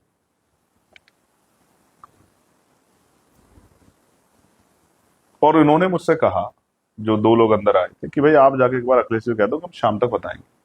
और ये बात मैं अखिलेश जी से जाके कहा कि भाई इसको आप थोड़ा सा, इसमें वो है, इसको आप सीटें थोड़ी सी बढ़ा दो, क्योंकि हमें भी जवाब देना है सोसाइटी में जाकर, बीजेपी को हराना है। लेकिन कम से कम जो है, हम जो लोग हमारे साथ संघर्ष कर रहे हैं 5-6 साल से, उनको तो कम से कम हिस्सेदारी हम लोग दे पाए, कि हम एमपी एमएलए बनने की लड़ाई खुद के लिए नहीं लड़ रहे। तो ये बात में उन्होंने कहा ठीक है, आप इनको एक नाम बता दें कि इनको कह के आ जाना, इनको आप बता देना। तो वो जो शख्स हैं वो वही मनोज कुमार जज साहब हैं, जो मेरे खिलाफ लोकसभा के प्रत्याशी बनाए इंडिया अलायंस यानी कि समाजवादी पार्टी ने। जो आपको बात करा रहे थे अखिलेश यादव से साथ लाने के यस, जिन्होंने मुझसे बातचीत होने के बाद ये कहा कि अभी आप रुक जाओ, अभी आप जो है तो आपका अखिलेश जी को हाँ मत करो, जी, क्योंकि जिन सीटों पे हमारी, जितनी सीटों पे हमारी बात है उसी पे अलायंस होगा, आप चिंता मत करो, आप ये बात अखिलेश जी से कह दो कि हम शाम तक बताएंगे। एक बात, वो नोएडा ट्रांसफर होकर बिजनौर आए, और बिजनौर आके उन्होंने नौकरी छोड़ी, और वहीं से उन्होंने चुनाव की तैयारी कर दी, और फिर वो जो है समाजवादी पार्टी द्वारा वहां प्रत्याशी बनाएंगे। एक बात, तो मुझे नहीं पता वो कराना चाहते थे या इसको हटाना चाहते थे, या इसके पीछे कोई कॉन्स्पिरेसी थी, या इस तरह से उनको ऐड किया गया था कि एंड टाइम पे सारा दोष चंद्रशेखर के ऊपर चला जाए और ये अलायंस ना हो, और इसका दोष भी चंद्रशेखर के ऊपर जाए। एक बात। दूसरा, जिनसे बात कराई थी उनका नाम है मौलाना राशिद फिरंगी महली साहब जी, क्योंकि कोई बुरा काम नहीं था जी भाई, दो दलों को जोड़ना, उसमें बातचीत में भूमिका अदा करना, वो कोई बुरा काम तो था नहीं। तो जिनसे बात कराई थी, जिनका फोन का वो जिक्र करते हैं फोन आया, वो फोन था उनका, उस बात को उदयवीर सिंह भी जानते हैं। मौलाना राशिद फिरंगी महल साहब। हाँ, ये मनोज जी ने और मनोज जी के साथी जो थे उन्होंने ये बात कराई। और मैं इसलिए टू बी फ्रैंक कह रहा हूं इस बात को, यार मेरा नाम चंद्रशेखर आजाद है, एक बार जिंदगी मिली है, मैं झूठ बोलने में कोई बहुत भरोसा नहीं रखता, जो कहना साफ सुथरा कहना चाहिए। लेकिन जब कोई घुमा फिरा के किसी बात को कहता है, मतलब आप ही को आरोपी बनाने का, आप ही की छवि खराब करने का, आप ही के ऊपर इस तरह का एलिगेशन लगाने का की बात करता है, तो फिर सबक सिखाना, फिर सच बताना और जनता को पता लगे, ये बहुत जरूरी रहता है। क्योंकि चलो वो तो तब की बात होगी, इंटरव्यू उन्होंने अभी दिया, फिर उसके बाद आप मेरे साथ मिलकर क्यों लड़े नगर पालिका का चुनाव, नगर पंचायत का चुनाव जी, उसमें आप क्यों मेरे साथ मिलकर लड़े? आप सहारनपुर में मेरे साथ क्यों बैठ के पीसी किया आपने, अगर मैं गलत आदमी था? जब दोबारा मेरी इनकी बातचीत हुई तो मैंने इनको कहा कि भाई अगर मन में कोई शिकवा तो दूर कर लो बैठ के, आप कोई रखो दिल में मत रखना। मैं राजनीति बहुत नया आदमी हूँ, राजनीति भी इसलिए कर रहा हूँ कि जो हालात हैं उन्हें बदले, नौजवानों को रोजगार मिले, कमजोर वर्ग के लोग बहुत अत्याचार हो रहा है, दलित पिछड़े मुसलमानों पे, और बहन बेटा सुरक्षित नहीं, इसलिए मैं राजनीति कर रहा हूँ। बाकी मैं कोई राजनीतिक आदमी अखिलेश यादव से कोई नाराजगी है इस बात को लेकर? नहीं। लेकिन जब 2024 का लोकसभा चुनाव है तो एक सीट, मैं तो एक ही सीट कह रहा था, एक सीट पे लड़ना चाहता हूँ, और लड़े भी 2 ही सीट, दूसरे में बाद में लड़े, आखिरी में जब मेरे चुनाव फर्स्ट फेज में हो गया, तो तब क्यों नहीं दी? तब क्यों नहीं कहा कि भाई चलो साथ मिलकर लड़ते हैं? तो जो ये सोचते हैं कि उनके मन की, मैं राजनीतिक दलों की सोच बताता हूँ, वो सोचते हैं कि बीएसपी नाम का जो राजनीतिक दल था, जो कमजोर वर्गों की आइडेंटिटी था एक समय में, अब वो कमजोर हो गया है, तो उनका वोट छिटक रहा है। तो उनका वोट जो छिटक रहा है, ऐसे में कोई दूसरा दल खड़ा हो जाएगा तो वोट वहीं संगठित हो जाएगा। तो उनका पिछला दल तो कमजोर पड़ गया, तो नए दल को भी आप खड़ा मत दो, उसके ऊपर भी इस तरह के एलिगेशन लगाते रहो, इस तरह की बातों के खिलाफ करते रहो, जिससे कि वो जो वर्ग है जो एक उस विचार का, वो संगठित ना हो उस आंदोलन के प्रति। तो उनका जो बिखरा वोट है, जो बाबा साहब की बात करता है, फूले साहब की बात, वो बीजेपी को हराने के नाम पे हमारा वोटर बन जाए, ये एक सोचे समझा टेक्निकल जो है प्योर राजनीतिक वो है। और उसके लिए लेके आज बड़े लोगों के बयान बदले हैं, इस तरह की बातें करते हैं। जो लोग, जिन लोगों ने काफी नुकसान पहुंचाया, वो भी फिर अब इसी वर्गों की बातें करते हैं। ये भी किससे छिपावा नहीं, और जनता भी इस बात को जानती है। उसके बाद कभी अखिलेश यादव से बात हुई कब? इस चुनाव लड़ने के बाद? हाँ हुई ना, पार्लियामेंट में होती है, कई बार आमने सामने होता है। कभी दोबारा संभावना होगी दोनों साथ? समय देखो, राजनीति में अनिश्चितताएं होती हैं। अब नहीं, मतलब नेताओं वाले बयान देने लगे अब। नहीं समझे नहीं, अनिश्चितताएं होती हैं, कभी परिस्थिति ऐसी हो, इस तरह की सिचुएशन हो।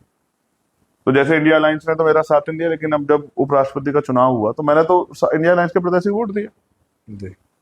ठीक है, मैं उनसे जाके मिला रिटायर्ड जज साहब से, मुझे आदमी अच्छे लगे, बात हुई मेरी, तो मैंने जाके उनको वोट किया। तो कभी परिस्थिति ऐसी बन जाए, राजनीति में संभावना की कोई वो नहीं होती। कभी भी कोई देखो, जब बीएसपी और समाजवादी एकजुट होकर चुनाव लड़ सकते हैं, जिसमें इतने बड़े बड़े आरोप थे, जी। तो अब आरएलडी और समाजवादी मिलकर चुनाव लड़ सकते हैं जी। कि चौधरी अजीत सिंह जो है मुख्यमंत्री क्यों नहीं बन पाए, किसी छिपा हुआ थोड़ा ही है। हाँ, सब जन। जी। ठीक है, जब वो मिलकर चुनाव लड़ सकते हैं जी। तो क्या नहीं हो सकता। मतलब एक संभावना भी है जब कि जब आप जब मध्य प्रदेश में समाजवादी कांग्रेस आमने सामने लड़ सकती है, जब कांग्रेस और आम आदमी पार्टी लोकसभा में मिलकर लड़के और हरियाणा में आमने सामने लड़ सकती है, जब इंडिया अलायंस के होते हुए कांग्रेस और आम आदमी पार्टी दिल्ली में आमने सामने लड़ सकती है, तो राजनीति तो संभावना की बात, आर्ट है ना ये तो। जी। ये एक आर्ट है, तो इस आर्ट में कभी भी कोई किधर भी फिट बैठ सकता है। लेकिन अब हमारा पूरा फोकस, हमें समझ आया कि बहुत जल्दी कुछ नहीं बनेगा, तो आजाद समाज पार्टी किस तरह स्टैब्लिश किया जाए, किस तरह। देखो एक चीज आप समझो, नेता बदलते हैं, पार्टियां बदलती हैं, नेता वही रहते हैं। आप भी अपने आसपास देखोगे कितने ऐसे नाम मिलेंगे जो इस पार्टी में भी थे, इस पार्टी में, विधायक सांसद वही रहते हैं। आजाद समाज पार्टी प्रयास कर रही है माननीय काशीराम साहब के फॉर्मूले पे कि नई लीडरशिप खड़ी हो, जो जिसके अंदर उस तरह के विकार ना हो, जो उस तरह की चोर बाजारी की राजनीति ना करती हो, जो उस तरह की जो है इसमें मैं बीच उस तरह का उनके अंदर जो है भावना हो, और जो सेवा भाव से राजनीति करना चाहते हो, ऐसे नई लीडरशिप पैदा की जाए। इसके लिए आजाद समाज पार्टी काम कर रही है, क्योंकि पहले ये छात्र शक्ति से होता था। जी। छात्र चुनाव के जरिए, अब ये बंद हो गया। जी। किसान का बेटा आता था कॉलेज में, जी। गांव से निकल गए, जैसे ये है हमारा चौधरी चरण सिंह यूनिवर्सिटी, यहाँ आया, किसी चुनाव का हिस्सा बना, पहचान बनी, बोलना सीखा, संघर्ष करना सीखा, अपने क्षेत्र में गया तो और प्रयास करके आगे बढ़ जाएगा। अब ये छात्र संघ चुनाव बंद करते हैं, तो नया नेता कहाँ से पैदा होगा, आप मुझे बताओ। नहीं, मैं इसी सवाल पे आ रहा हूँ कि जब बाबा साहब अम्बेडकर के जो जो विचार थे, काशीराम जी के विचार थे, उस पे बसपा बहुजन समाज पार्टी काम कर रही थी। उन्हीं की स्थापित पार्टी है काशीराम जी की, आपकी पार्टी काशीराम जी के नाम पे। ठीक है, तो फिर चंद्रशेखर बसपा के साथ क्यों नहीं गए? चंद्रशेखर अलग क्यों हो गए? मतलब ये जो वो वोट बैंक है, जो विचारधारा है, ये बात क्यों हो रही है? ऑब्वियस है, अगर आप कैंडिडेट खड़े करेंगे, बसपा भी अपने कैंडिडेट खड़ा करती है, तो बटेंगे वो वोटर जो जो बाबा साहब की विचारधारा जुड़े हैं, जो नहीं ये काशीराम की आपका विचारधारा सोचना है कि बटेंगे, ऐसा नहीं। मैं इसका उदाहरण दो आपको देता हूँ। नहीं, मैं बीच में आपको रोक रहा हूँ। तो क्या कभी ऐसा हुआ जब आपको लगा हो कि मुझे बसपा में जाना चाहिए? नहीं, एक मिनट, मैं आपको इसका भी इसके बारे में बता देता हूँ। मैंने अपनी तरफ से बहुत प्रयास किए, और प्रयास करने में मुझे सफलता नहीं मिली, क्योंकि ताली एक हाथ से नहीं बजती, ताली दोनों हाथ से बजती है। मैं ताली के लिए हाथ आगे बढ़ाऊं और आप हटा लो, तो वो हवा में लहर के उसको वापस मतलब बसपा की तरफ से प्रयास नहीं? हाँ, प्रयास का नाम नहीं लिया, पूरी पार्टी की तरफ से? हाँ, नहीं प्रयास, इसमें कोई दो राय की। और हमेशा नीचा दिखाने का प्रयास किया गया हमारे वर्करों को भी।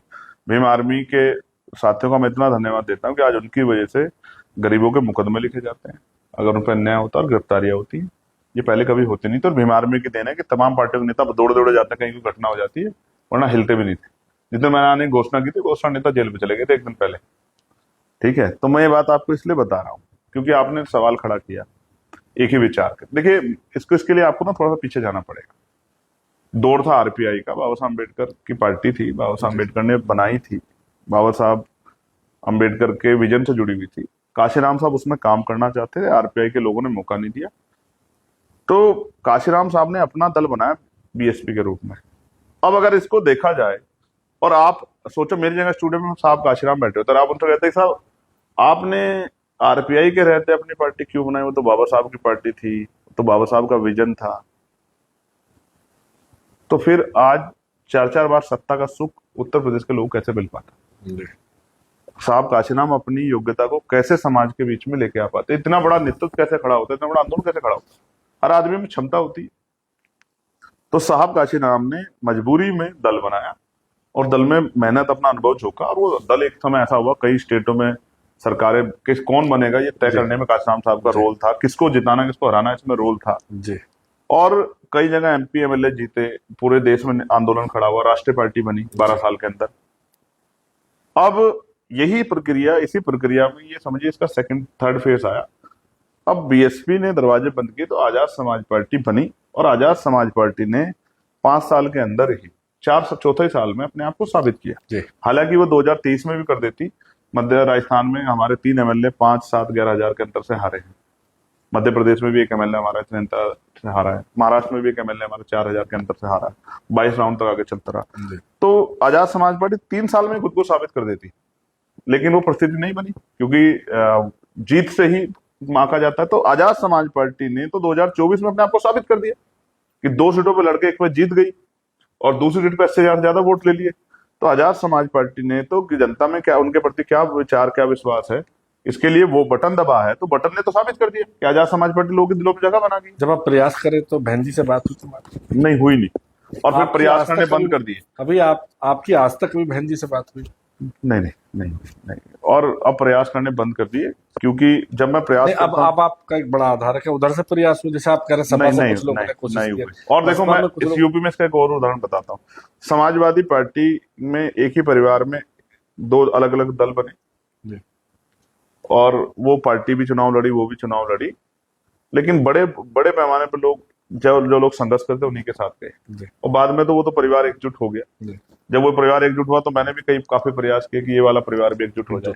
जी। लेकिन ऐसा लगा कि वहां खून के रिश्तों का ज्यादा मोल था, संघर्ष के रिश्तों का कम मोल था, इसलिए जो है वो प्रयास सफल नहीं हुए। हालांकि अब मैं आजाद समाज पार्टी कार्यकर्ता हूँ, भीम आर्मी का, और मेरे कंधों पर जिम्मेदारी कि आजाद समाज पार्टी और तेजी से आगे बढ़े, आजाद समाज पार्टी में नया नेतृत्व निर्माण हो, आजाद समाज पार्टी में हिस्सेदार सुनिश्चित हो, और आजाद समाज पार्टी उत्तर प्रदेश का, देश का एक बड़ा दल बने। इसके लिए हम लोग प्रयास कर रहे हैं।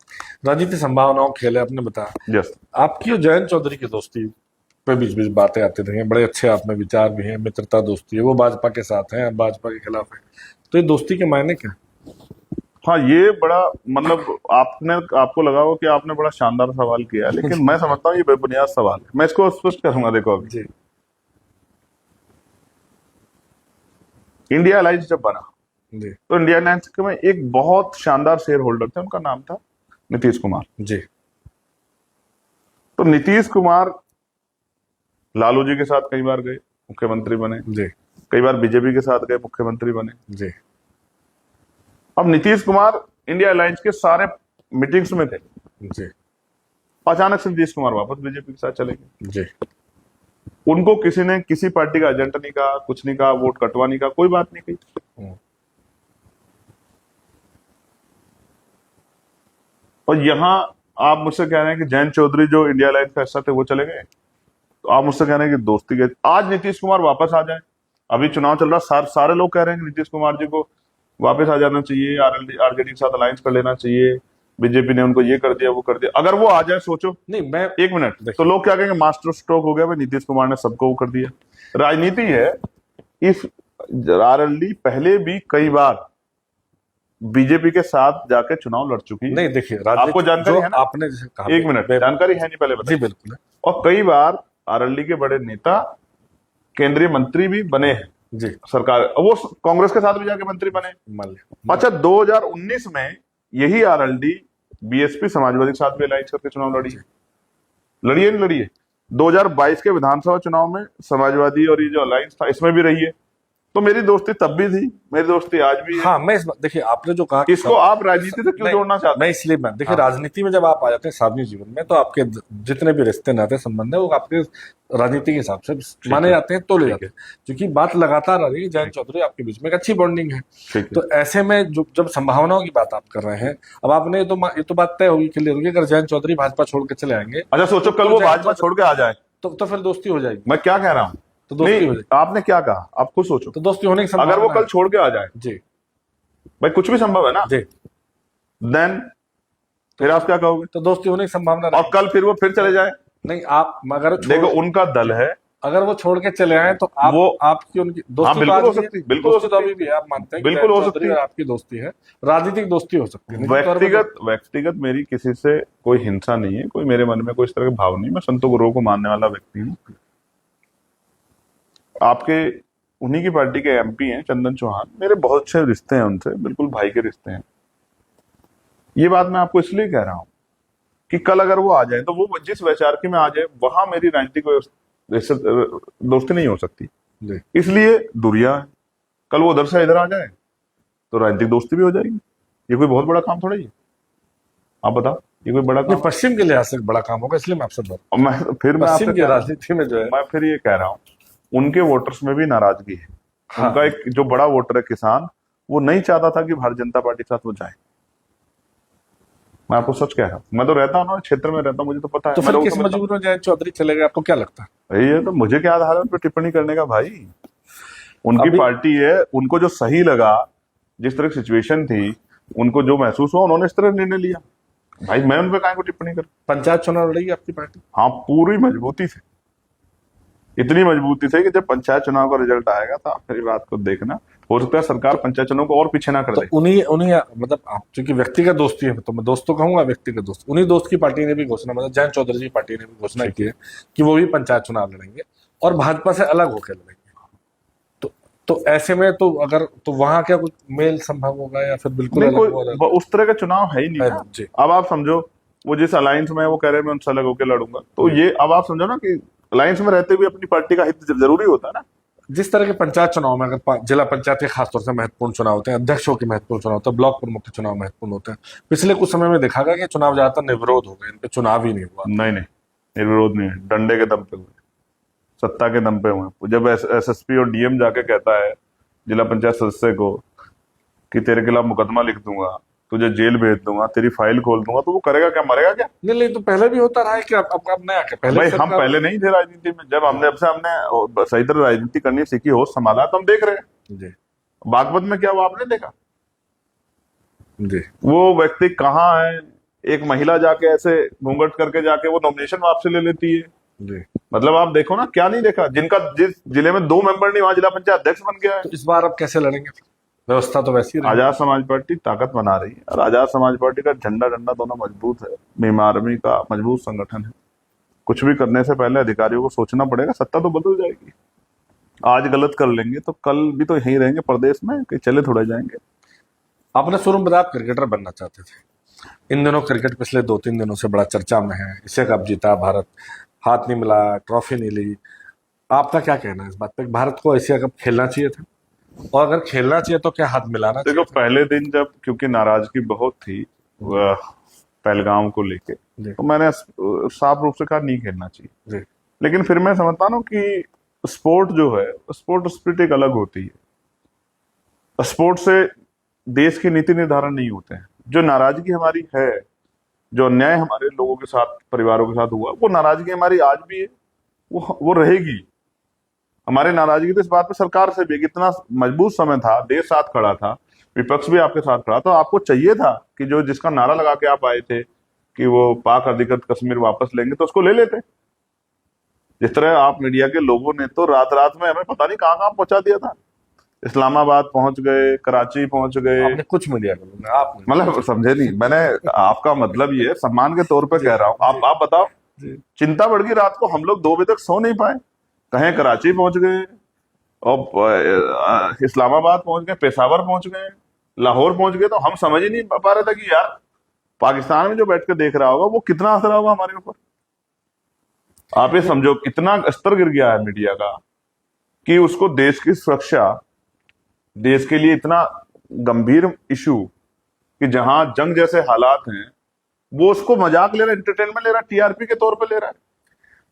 आपने कहा स्पिरिट खेल क्यों चाहिए? इतना स्तर गिरा है कि लोग टीवी देखना बंद कर चुके हैं। मैं खेल पे आ रहा हूँ। आपने कहा खेल की स्पिरिट के लिहाज से आपको लगा होना चाहिए। नहीं तो ये गलत है, मैं इससे सहमत नहीं हूं। अगर इतना ही होता तो खेलना ही नहीं था। और मैंने तो वो वीडियो भी एक जारी हुई, बंद कमरे में तो हाथ मिला रहे थे। बाहर खिलाड़ियों ने जिस तरह से नहीं, खिलाड़ियों के प्रदर्शन पे तो नाज है। बेहतर खेला, खिलाड़ियों ने जिस तरह से कहा कि वो भारतीय सेना के साथ खड़े हैं, बयान दिए, लगातार दिए। नहीं, अच्छी बात होना चाहिए। तो फिर आपको कहाँ आपत्ति है? नहीं, मुझे कोई आपत्ति नहीं है। मैंने रोका क्या मैच? मैंने जाके वहां झंडा लेके खड़ा हो गया। मैं तो अपने देश के, जहां भी मेरे देश का गौरव बढ़ रहा, मैं तो उनके साथ खड़ा। मैंने तो बधाई दी क्रिकेटर साथियों को जब ये शुरू हुआ एशिया कप। और मैंने कहा कि उनको बधाई, और उनसे कहूंगा कि वो मजबूती से मुकाबला करें और एशिया कप जीत के लाए। और उनको आज फिर बधाई कि भाई वो एशिया कप जीत के लेके आए। लेकिन जो नाराजगी है, जो हमारे लोगों के खून से जो जमीन रंगी गई, वो नाराजगी रहेगी। और इसमें इसमें पड़ोसी देश को सुधार जितना जल्दी वो कर लेना चाहिए, ये उनके लिए अच्छा है। लेकिन हमारी फॉरेन पॉलिसी बहुत खराब है। आज हमारा कोई भी नेबरहुड हमारे साथ नहीं है। नेपाल भी हमारे साथ नहीं है। अभी आप मानते हो नहीं मानते हो? अभी आपने नेपाल का, नेपाल साथ नहीं है। मैं चूंकि नेपाल होके आया हूँ, हाँ। पूरे जो आंदोलन को देख के आया हूँ, जैन जी आंदोलन फेमस हुआ, राहुल गांधी ने उसके बाद ही बोला कि भारत का जैन जी भी कभी ऐसा खड़ा हो सकता है। लोग ये कहा गया पॉलिटिकली या वैसे कि ये भड़काने की। नहीं हो सकता है, मैं चैलेंज करता हूं, नहीं हो सकता है। इतना बटा हुआ समाज है जातियों में भी, जैसे इतने गोत्र हैं जी जैसे मैं उदाहरण के तौर पर बताऊं, जैसे जाट समाज, जी तो यहाँ गोत्र मलिक है, एलावत है, जी और बालियान है, राठी हैं, इतने गोत्र हैं, तोमर हैं, इस तरह गुजरों में है, भाटी हैं, कसाना है, जी। नागर हैं, इतने गोत्रों में बटे हुए हैं। आदमी इतनी छोटी इकाई के अंदर नहीं, ऐसा हो ही क्यों? नहीं, ये बांटा है ना। नहीं, ऐसा नहीं, मैं कह रहा हूँ ऐसा कोई आंदोलन जो देश को नुकसान नहीं पहुंचाए, नहीं, जैसे देश को नुकसान कोई पहुंचा नहीं सकता ना। जैसे हम खड़े हैं ना। नेपाल में जलाया गया। नहीं नहीं, ऐसा नहीं। ऐसा आंदोलन पहली एक बात मेरी बात हम ऐसी बात ही क्यों? हाँ नहीं, ये बात तो आप कर रहे हो, मैंने नहीं छेड़ी ये बात। जी। पहली बात तो ऐसा होना नहीं चाहिए, ऐसा होना नहीं चाहिए। जी हमारे देश की तरफ कोई आंख उठेगी तो सबसे पहले उस रेजिमेंट की तरह हम लोग खड़े होंगे आगे, सीना तान के मुकाबला करने के लिए। खून अगर हमारा बह जाएगा तो बह जाए, लेकिन यहाँ तो किसी भी तरह का आंदोलन कामयाब ही नहीं हो ही नहीं सकता है। क्योंकि यहाँ तो जब एक पिटता है दूसरा खड़े होकर तमाशा देखता है कि भाई अच्छा ये पिट रहे हैं, ना मेरी जाति के ना मेरे धर्म के। यहाँ तो तमाशा देखते हैं लोग। यहाँ तो इसलिए बांटा गया, इस व्यवस्था बना के, सामाजिक व्यवस्था इसलिए बनाई गई है। पहले वर्ग बने हैं संविधान में, फिर उसके बाद जाति बनी है, फिर जाति के नीचे भी जातियां बनी है, उपजातियां, फिर उसके नीचे गोत्र हैं। इतना बांटा गया है कि आदमी मिलके लड़ नहीं पाया कभी। जब इस देश में भाईचारा बनेगा तभी तो लड़ पाएंगे। ये भाईचारा कभी बनेगा ही नहीं तो अपने मुद्दों पे कभी लड़ाई नहीं हो पाई। इसलिए तो यहाँ जाति धर्मों की लड़ाई चलती रहती है। यहाँ रोटी कपड़ा मकान रोजगार महंगाई पे कभी चर्चा ही नहीं होती। आम जनता कहाँ चर्चा करती है? महंगाई पे महंगाई के खिलाफ कौन वोट दे रहा है? अगर ऐसा होता तो ये सरकार 200 भी नहीं पकड़ती। जिस तरह के हालात है, अगर ये गलत, मैं गलत बोल रहा हूं तो फिर मोदी जी ने अभी जीएसटी के स्लैब क्यों कम किए? सरकार तो करी कि बचत उत्सव है। नहीं, क्यों कम किए? अगर ये पहले अच्छा था तो आपने नहीं, अगर कोई रिफॉर्म लाएंगे और बाद में नहीं, रिफॉर्म नहीं ना, पता है ना, सुधार करने की आवश्यकता 240 कर दी जनता ने, और जितना जनता पे बोझ डालोगे और कम होती जाएगी, इसलिए कम किए। लेकिन अगर जो जैसे कम होने का, वैसे तो लंबा सवाल हो जाएगा, लेकिन जो विपक्ष इस बात पे खुश हो रहा है कि भाई जनता ने कम कर दिया, तो विपक्ष कितने साल इंतजार करेगा कि और कम होता चले जाए? नहीं, मोदी जी को मैंडेट दिया, सरकार बनी, उनके अलायंस की सरकार बनी। हाँ, अभी चुनाव हुए हैं। जैसे आपके इसमें 4 पावे हैं, 2 पावे उन्हीं सहयोगियों के हैं जो कभी भी बदल जाते हैं। ये सरकार नहीं, उसके बाद कई राज्यों में भी सरकार बनी। मैं फिर आपसे, महाराष्ट्र में सरकार बनी, हरियाणा में अच्छी बात है, विपक्ष के बटने की वजह से सरकार बनी जी। विपक्ष एकजुट होता तो नहीं बनती। तो विपक्ष क्यों नहीं हो रहा एकजुट? कौन? मैं तो उस विपक्ष का हिस्सा ही नहीं हूँ। नहीं, आप साथ गए हो ना, आपने उपराष्ट्रपति चुनाव में वोट दिए। मुझसे तो भाई मैंने अपनी नैतिकता वोट दी। आप एक चीज समझिए, कौन जिम्मेदार है विपक्ष को एक ना होना? आपको कौन लगता है, मतलब कौन वो लोग हैं जो विपक्ष को एक, क्यों चले गए नीतीश कुमार? भाई मैं काहे को, मैं आजाद समाज पार्टी का वर्कर हूँ, मैं उस मीटिंग का हिस्सा नहीं था। मैं क्यों कहूंगी किसकी वजह से चले गए, क्यों चले गए? मैं आजाद समाज पार्टी का वर्कर हूँ। मैं मानता हूं कि हमारा जो है क्लोजर बड़ा है। विपक्ष को लगता है ये आदमी इधर आएगा तो ये एकदम से बड़ा और बड़ा हो जाएगा, इसको बड़ा ना होने दो। इसलिए मैं समझता हूं विपक्ष को भी लगता है। हाँ बिल्कुल लगता है। आपका कहना सत्ता पक्ष तो नहीं चाहेगा ऑफिस आपकी विचारधारा के खिलाफ है, लेकिन आपको लगता है विपक्ष के भी जो दल है वो भी नहीं चाह रहे? हाँ, वो हमारे नेतृत्व को लेके, यानी कि हमारे दल का जो नेतृत्व है, हमारे दल की जो क्षमता है, नौजवानों का जो जोश जुनूस को लेके उनके अंदर भी भय का माहौल है। उनको लगता है कि अगर इनको अवसर मिला तो ऐसा नहीं हमें टेक ओवर कर जाए। तो हालांकि हमारा तो विजन वो है ही नहीं। हम कहाँ मुख्यमंत्री प्रधानमंत्री की रेस में खड़े हैं? हम तो अभी किसान मजदूरों की, नौजवानों की लड़ाई लड़ रहे हैं। नहीं, बहन जी यही आप सहारनपुर से, उनका कार्य क्षेत्र रहा है, चुनाव क्षेत्र रहा, नगीना बिजनौर रहा है, आप वहीं से हैं, तो क्यों जब उत्तर प्रदेश है, पश्चिम उत्तर प्रदेश से निकल के वो सत्ता के प्रदेश की मुखिया बन सकती हैं, तो चंद्रशेखर आजाद नए सपना बहन जी की पार्टी का नारा था सर्जन हिताय सर्जन सुखाय। जी। लेकिन आपने एक बार नहीं कहा कि उनको सर्जन का वोट मिलता है। आप यही कहते रहे वो उसी वोट को वो नहीं नहीं करती नहीं, हैं। जब वो बनी उनको मैं उनको वोट मेरी बात मिले, सुनिए आपने। नहीं, उनको वोट मिले। नहीं, आप समझो ना इस जी बात को। क्या उन्होंने सर्जन हिताय सर्जन सभा का नारा नहीं दिया? जी बिल्कुल जी। क्या उन्होंने जब मुख्यमंत्री रहते सभी के लिए काम नहीं किया? जी क्या तो फिर आपने मुझसे क्यों कहा कि उसी वोट को वो करती हैं? नहीं, अब मैं मैं क्षेत्र की बात, मैं एक आइडेंटिटी की बता रहा हूँ। जैसे ये पश्चिम के नेता से उभरी एक नेता तो उभरा और लखनऊ की कुर्सी पे जाके बैठे, तो क्या अब ये लोग जनता ही बिठाती भाई, आप ये जानो। तो देखो, नहीं देश में जो कुछ होगा नेताओं का उसमें 1% रोल होगा, 99% जनता का रोल होगा। नहीं, एक सपना तो देखा होगा ना कि मुख्यमंत्री कुर्सी पे बैठेंगे। सपने बहुत है, सपने लोकतंत्र में। अच्छा, सपने नहीं देखेंगे, सपना नहीं बनाएंगे तो काम कैसे करेंगे? एक सपना देखा, जमानत जब्त हुई गोरखपुर में, सपना देखा कि ये अपमान जो हुआ है, और आप नहीं सोचते होंगे, मीडिया ने तो एक बार चला, मैंने 1000 बार देखा उसको। इतना अपने अंदर वो आग पैदा की कि इस अपमान को सम्मान में बदलना है। और हमारे साथियों का मैं धन्यवाद दूंगा, नगीना के भाइयों का भी जिन्होंने मुझे वोट दिया, और हमारे भीमार में आजाद समाज पार्टी के हमारे संगठनों के साथियों का, तमाम जितने संगठन है हमारे, उन सबने दिन रात मेहनत की। उनकी वजह से आज लोकसभा का सदस्य हूं। लेकिन ये मुहिम चंद्रशेखर पर नहीं रुकेगी। जी चंद्रशेखर रहना नहीं, ये मुहिम बहुत दूर आगे बढ़ेगी और इतनी आगे जाएगी कि आजाद समाज पार्टी बहुत जल्द राष्ट्रीय स्तर की पार्टी बनेगी और भारत की राजनीति में एक बहुत बड़ा योगदान अपना अदा करेगी। आप मेरी बात को याद रखें। राजनीतिक बातों से अलावा पिछले दिनों कुछ निजी तौर पे भी बात हुई आपको लेके। ये आरोप लगाया गया कि अलग अलग तरह से आपने, एक महिला ने आरोप लगाया आप पे तमाम, मैं उन आरोपों को दोहराना नहीं चाहता, लेकिन ये है क्या कंट्रोवर्सी? क्योंकि आप राजनीतिक सार्वजनिक क्षेत्र में एक नेता हैं, चुने हुए जनप्रतिनिधि हैं, तो इस ये मामला क्या है? जनता भी जानना चाहती है इसको लेके तमाम। देखिए, फोटो भी कुछ वायरल दो तीन चीजें ये राजनीति में, जब से मैं आया हूं तो मैंने आरोपों का सामना किया ही, कभी किसी तरह का आरोप, कभी किस तरह का आरोप। और इस मामले में क्योंकि ये माननीय न्यायपालिका के अधीन है और उनका ये आदेश है कि इस पे डिस्कशन नहीं करना है, इसलिए मैं इस पे कोई डिस्कशन नहीं करता हूं। और बाकी राजनीति करेंगे तो आरोप तो लगेंगे। लड़ाई लंबी है, लड़ाई महत्वपूर्ण है। चंद्रशेखर इसमें अकेला मायने नहीं रखता है, लाखों लोग इसमें काम कर रहे हैं। चंद्रशेखर नहीं भी रहेगा तो भी आंदोलन चलेगा, क्योंकि इसके अंदर वैचारिकी है। इस आंदोलन को जिन्होंने पहले चलाया, मैं उनके बारे में आपको थोड़ा सा बता दूं।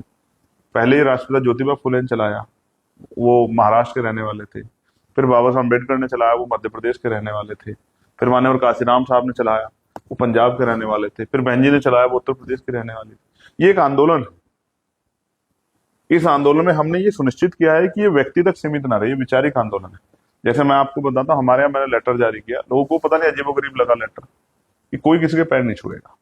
जी आज के नेताओं को पसंद है कि उनके पैर छुए जाएं। आदमी अपने से बड़ी उम्र के व्यक्ति से भी पैर छुआता है, अपने आप को प्राउड फील करता है। आपकी पार्टी में कोई किसी के पैर नहीं? हाँ, हमने तो इसको मतलब बकायदा लेटर जारी करवाया कि अगर कोई किसी के पैर छुएगा और कोई इस पे, भाई कितने अचानक से कहीं आप नई जगह गए छू लिए और आपने उसको टोक दे दिया, भाई अब ऐसा मत करना, या समझा दे, ठीक है, लेकिन अगर आप इस पे अपने आप में प्राउड फील कर रहे हैं तो आपकी खैर नहीं है पार्टी में। फिर ये मेरी जानकारी में आ गया तो आप पे कार्रवाई सुनिश्चित होगी ही होगी। और मैं एक एक जिले की रिपोर्ट लेता हूँ। मैं भी 18 मंडलों के में से 17 मंडलों का कार्यक्रम करके हैं और हमारा इलाहाबाद मंडल का कार्यक्रम बाकी है। एक एक जिले की, एक एक विधानसभा की, एक एक सेक्टर कमेटी की, एक एक बूथ कमेटी की, नीचे वोट रक्षक जो हम लोगों ने बनाने शुरू किए हैं। हर बूथ पे, हर गांव में 2 वोट रक्षक, 4 वोट रक्षक जो बड़े गांव हैं। एक एक चीज की निगरानी मैं स्वयं करता हूँ। संगठन की क्या स्थिति है, भाईचारा कमेटियां हैं, मैं हमारा मिशन 78 है, अनुशासन समिति है, लीगल सेल है, 12-14 जातियों की हमने भाईचारा कमेटी बनाई है, उनके संयोजक बनाए, उनका संगठन बना रहे हैं। तो अभी आपको क्योंकि एक्सपोजर उस तरह से नहीं है, मीडिया में बड़े बड़े बैनर पोस्टर नहीं लगते, उस तरह नहीं दिखता है, लेकिन जब रिजल्ट आएगा, जब जनता वोट डालने जाएगी, तो तीसरे पंचायत चुनाव रिजल्ट आएगा, आप यही होंगे, मैं यही होंगे, मैं आपके स्टूडियो आऊंगा जरूर। आप काउंटिंग करके बताना कि आजाद समाज पार्टी कहाँ खड़ी है। मेरी बात को आप याद रखना, मैं ये बात हवा में नहीं कह रहा हूँ। नहीं, पंचायत चुनाव चूंकि पंचायत चुनाव ग्रामीण क्षेत्रों का वोट पड़ेगा, शहर में हमारा वोट कम है, मैं इस बात को स्वीकार करता हूं। लेकिन जब पंचायत चुनाव का वोट पड़ेगा, मैं बकायदा जिले वाइज डेटा लेके आऊंगा और आपके साथ बैठूंगा।